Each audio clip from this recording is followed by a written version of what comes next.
Nathan says, hey, Bo, I own one gym right now. There is another gym locally for sale. I know the owner. It's not currently on the market. However, the owner wants me to get first crack at it. The purchase would be for the building itself and the business and its equipment. He wants $1 million for the building and $650,000 for the business, including the equipment. I would most likely need another $250,000 to upgrade some equipment and lightly remodel the building. What's the best way of structuring the financing for this? Thanks. All right, Nathan. So he wants $1 million for the building and $650,000 for the business, which is good because that means you could do, if you do go 7A, you could do, which is probably the way you're going to go, is that you could do a 25-year amortized loan. So because if the value of the real estate is 51% or greater than the total purchase price between the real estate and the business, you can do a straight 25-year amortized loan, which is good. Why? Because your payments are stretched out over 25 years. So you can keep more cash flow. Yeah. So that's number one. You want to do $250,000 to upgrade.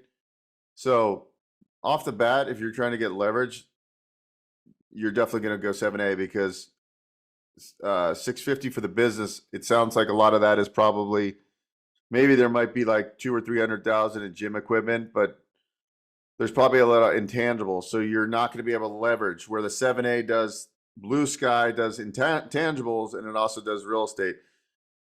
Plus you want $250,000 to upgrade, and then you can build in working capital as well with the 7A. So ultimately I would go 7A, get this property up to where it should be, because it sounds like you're going to do a lot of value add. Once you get increased membership, raise prices, do what you're going to do, implement your business plan.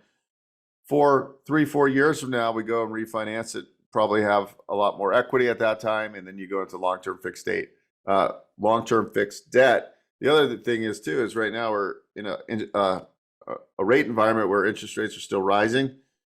Usually periods like this, when the last between 12 to 18 months, typical recession. So, and granted, nobody has a crystal ball, but I would assume that the economy is going to get pretty thrashed and that they're going to have to do something. And what they're going to do is cut rates, and that will hopefully happen in the next 12 months.